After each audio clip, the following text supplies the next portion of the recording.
untuk bisa berlomba-lomba sebagaimana para salafus soleh dahulu berlomba-lomba di dalamnya. Kita butuh satu sifat. Apa itu? Sifat tamak akan pahala dalam bulan Ramadan. Harus tamak terhadap apa yang Allah janjikan. Dan kita sebenarnya, kita semua ini sebenarnya punya sisi ketamakan. Semua manusia punya sisi ambisi masing-masing. Ada yang ambisinya pada dunia. Dia susah payah kejar dunia itu. Dan dia rela bersaing dengan orang lain untuk mendapatkan ambisinya itu. Pedagang bersaingnya dengan sama pedagang untuk melariskan dagangannya. Ada yang orang sisi ambisinya itu pada popularitas. Dia kejar itu dan dia rela menjatuhkan orang lain demi mewujudkan ambisinya. Ada orang yang ambisinya itu menjadi orang yang paling cantik para wanita. Dan dia kejar ambisinya itu. Dia susah payah. Dia poles, beli kosmetik yang mahal-mahal. Jadi setiap orang sebenarnya punya ambisi, punya sisi ketamakannya masing-masing.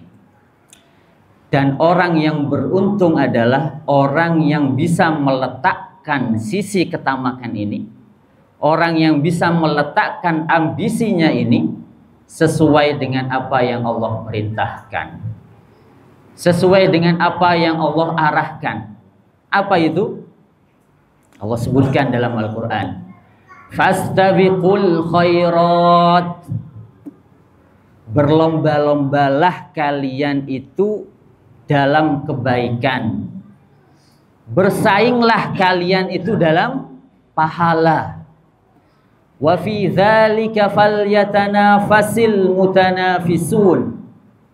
Pada yang seperti itu, pada hal yang kebaikan itu hendaknya kalian berlomba-lomba.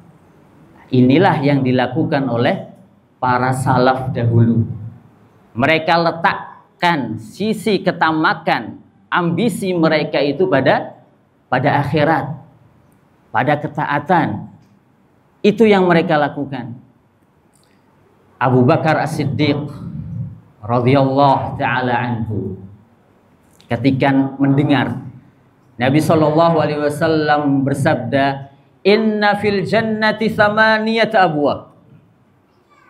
Sungguhnya pada surga itu ada 8 pintu. Dan masing-masing orang akan dipanggil masuk surga sesuai dengan amalan yang dia tekuni dahulu. Faman kana min ahli sholati du'iya min babis sholah. Orang yang gemar sholat akan dipanggil masuk melalui pintu sholat. Waman kana min ahli shadaqah du'iya min babis shadaqah. Orang yang gemar bersedekah akan dipanggil melalui pintu sedekah. Wa man kana min ahli siyam du'iya min babis siyam. Orang yang gemar puasa akan dipanggil masuk melalui pintu puasa. Wa man kana min ahli jihad du'iya min babil jihad. Orang yang gemar berjihad akan masuk melalui pintu jihad. Kalau kita mendengar ini, gak apa-apalah masuk surga melalui satu pintu, asalkan masuk surga. Tapi lihat sikap orang yang tamak terhadap akhirat ketika mendengar hadis ini. Apa yang dikatakan oleh Abu Bakar? Ya Rasulullah, hal yud'a minha kulluha ahadun? Apakah ada orang yang akan dipanggil melalui semua pintu itu? Adakah orang yang akan dipanggil kelak melalui semua pintu itu? Lihat contoh ketamakan terhadap akhirat. Masalah akhirat Abu Bakar gak cukup, masalah surga, masuk surga gak cukup masuk melalui satu pintu. Masalah akhirat gak cukup menjadi pupuk bawang, penggembira, tapi ingin menjadi aktor utama, ingin menjadi pemenang, ingin masuk surga melalui 8 pintu. Kata Nabi SAW, "Na'am ya Abu Bakar, wa arju an takuna minhum." Dan aku berharap engkau termasuk dari mereka. Ini Abu Bakar. Sahabat yang lain juga demikian. Umar bin Khattab, yang mana ambisi utamanya itu ingin mengalahkan Abu Bakar. Lihat, ambisi utama Umar itu ingin mengalahkan Abu Bakar. Sampai ini diceritakan sendiri sama beliau. Sampai aku nggak pernah bisa mengalahkan Abu Bakar. Ini kata Umar. Sampai suatu hari Nabi SAW memerintahkan kami untuk bersedekah. Dan pada hari tersebut aku mendapatkan uang yang banyak sekali. Dan aku katakan pada diriku, "Al-yaum asbiku Abu Bakrin in sabaktuhu." Hari ini aku pasti menang dari Abu Bakar. Kalau memang menang. Kalau memang menang hari ini, berarti aku bisa menang. Maka Umar membawa separuh hartanya kepada Nabi SAW. "Ya Umar, ma'abqaita li ahlik." Kata Nabi, "Wahai Umar, apa yang engkau tinggalkan untuk keluargamu?" "Abqaitu lahum mislahu ya Rasulullah." Aku tinggalkan untuk mereka seperti yang aku bawa ini. Jadi sebagian hartanya itu ditinggalkan untuk keluarganya, sebagian hartanya disedekahkan. Dan ini sulit, luar biasa sulit. Gak semua orang mampu. Orang itu kalau semakin kaya, semakin banyak uang, semakin sulit mengeluarkan untuk sedekah. Iya apa tidak? Kata Nabi, kalau seandainya manusia itu diberi 1 lembah emas, dia akan mencari yang kedua. Diberi yang kedua, dia akan mencari yang ketiga. Semakin mendapatkan uang, semakin sulit. Karena ada sifat tamak itu. Ini luar biasa. Menyedekahkan setengah hartanya di jalan Allah Subhanahu wa taala. Pantas Umar merasa dirinya akan menang dari Abu Bakar. Ternyata Abu Bakar datang membawa semua hartanya. Semua hartanya dibawa kepada Nabi SAW. "Ya Abu Bakar, ma'abqaita li ahlika." Apa yang kau sisakan untuk keluargamu? Kata Abu Bakar, "Abqaitu lahum Allah wa rasulah." Aku tinggalkan untuk mereka Allah dan Rasulnya. Kata Umar, kalau demikian aku tidak akan mampu mengalahkan Abu Bakar. Subhanallah. Apakah hanya 2 orang ini yang dahulu berlomba-lomba dalam kebaikan? Tidak. Semua sahabat ambisinya itu saling mengalahkan yang lainnya dalam akhirat. Ini kalau dalam masalah akhirat, saling mengalahkan yang lainnya. Tapi kalau masalah dunia, mereka saling mengalah. Ingat kisah ketika Nabi SAW mempersaudarakan Abdurrahman bin Auf dengan Sa'ad bin Rabi. Ketika para muhajirin hijrah ke Madinah, di antara yang pertama kali Nabi SAW lakukan adalah mempersaudarakan kaum muhajirin dengan Ansor. Dan ketika itu Abdurrahman bin Auf dipersaudarakan dengan Sa'ad bin Rabi. Orang yang termasuk orang yang paling kaya di Madinah. Hartanya banyak, kebunnya banyak. Kata Sa'ad bin Rabi, "Wahai saudaraku, aku termasuk orang yang paling kaya di sini. Aku bagi hartaku, aku bagi kebunku, separuhnya untukmu." Dan dia punya 2 istri. "Engkau lihat 2 istriku ini, siapa yang paling engkau sukai, aku ceraikan dan kau ambil." Saling dalam masalah dunia, saling mengutamakan saudaranya. Abdurrahman juga demikian, tidak mau. Abdurrahman, coba kalau kita Gas katanya. Abdurrahman nggak mau. Barakallahu laka fi malika wa ahlik. Kata Abdurrahman, semoga Allah memberkahimu dalam keluargamu dan dalam hartamu. Tunjukkan aku pasar kalian. Dia ingin berusaha sendiri, mencari dunia sendiri. Ini dalam masalah dunia. Tapi kalau dalam masalah akhirat, mereka ingin bersaing, ingin mengalahkan satu sama lain. Suatu saat ada para sahabat yang tidak kaya, banyak para sahabat tidak kaya, datang kepada Nabi SAW mengeluhkan tentang orang kaya. Karena orang kaya di zaman mereka itu, mereka bisa beribadah apa saja.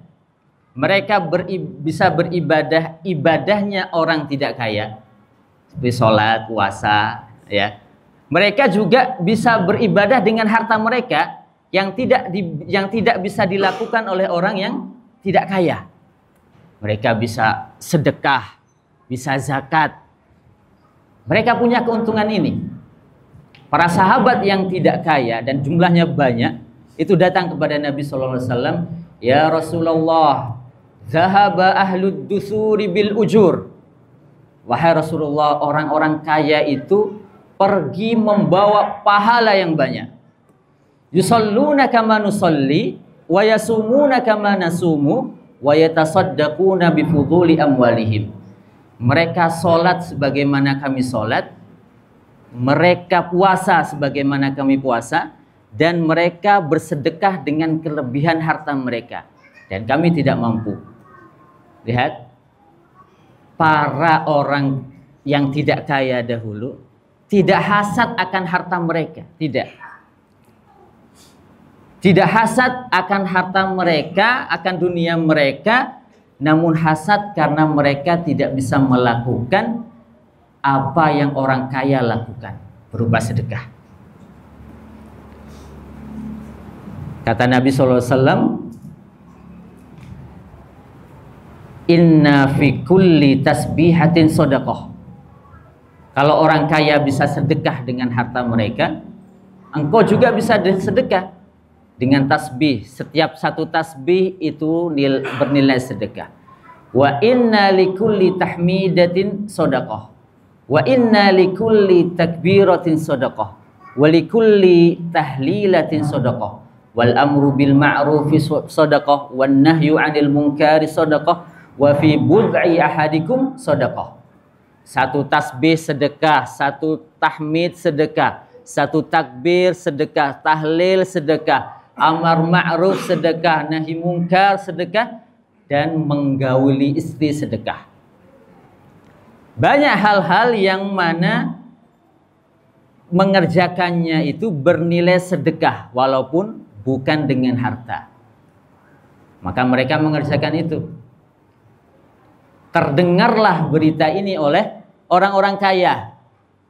Akhirnya mereka juga ikut mengerjakan ini.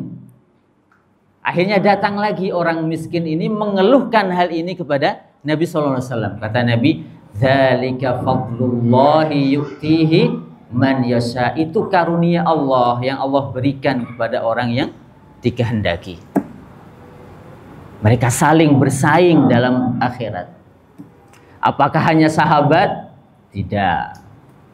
Para nabi yang dijamin masuk surga, yang mana dosa-dosanya diampuni, yang mana mendapatkan derajat tertinggi di surga. Surganya para nabi itu adalah surga Firdaus yang paling tinggi. Mereka juga tetap berlomba-lomba dalam kebaikan. Kata Allah Subhanahu wa taala, innahum kanu yusari'una fil khairat wa yad'unana raghaban wa rahaba wa kanu lana sabiqun wa kanu lana khashi'in. Mereka para nabi, Nabi Zakaria, Nabi Yahya dan keluarganya, mereka adalah orang yang bersegera dalam kebaikan dan berdoa kepada kami dengan harap dan takut, dan mereka khusyuk pada kami. Nabi Muhammad juga demikian. Manusia terbaik juga demikian. Beliau berlomba-lomba dengan para sahabatnya. dalam hal kebaikan. Ingat ketika Nabi hijrah ke Madinah, siapa yang beliau ajak? Teman beliau hijrah siapa? Abu Bakar As-Siddiq. Beliau datang kepada Abu Bakar, wahai Abu Bakar, telah datang perintah dari Allah untuk berhijrah. Mari kita berhijrah. Kata Abu Bakar, ya Rasulullah, aku sudah siapkan 2 onta untuk kita. Engkau pilih mana yang kau sukai, engkau pakai. Apakah Nabi menerima barang gratisan? Kalau kita kan alhamdulillah ini rezeki nomplok ini. Onta. Nabi nggak mau. La akhudhuhu illa bisaman. Aku nggak akan mengambil onta ini kecuali dengan harga. Berapa harganya? Aku mau bayar. Kenapa ini? Kenapa Nabi nggak mau? Supaya Nabi juga mendapatkan pahala dengan hijrah dengan harta beliau. Bukan hanya hijrah dengan badan tanpa modal, tapi beliau juga ingin bermodal supaya dapat pahala lebih banyak. Lihat, ini Nabi ini dijamin masuk surga, mendapatkan derajat tertinggi di surga, dijamin dosanya diampuni. Tetap ingin meraih pahala sebanyak-banyaknya. Ketika sampai di Madinah, di antara hal yang pertama beliau bangun, selain tadi yang kita sampaikan, mempersaudarakan muhajirin dengan ansor, di antara hal yang lain, itu membangun masjid, Masjid Nabawi. Ketika itu, tanah masjid itu kepunyaan 2 anak yatim. Ketika didatangi anak yatim tersebut, ya, kata kedua anak yatim itu, ya Rasulullah, ambil saja tanah ini, bikin apa saja yang kau sukai. Apakah Nabi menerima? Tidak. Nabi nggak mau itu. Aku tidak akan mengambilnya kecuali dengan harga. Nabi beli itu. Kenapa? Supaya pahalanya itu mengalir kepada beliau. Karena ini tanah dibeli dengan uang beliau. Lihat, sudah menjadi nabi tapi nggak mau kalah dengan umatnya dalam hal akhirat. Nggak mau kalah dengan para sahabatnya. Ketika bangun masjid pun beliau ikut angkat batunya, nggak menjadi mandor. Beliau angkat juga batu itu supaya juga dapat pahala di situ. Masya Allah.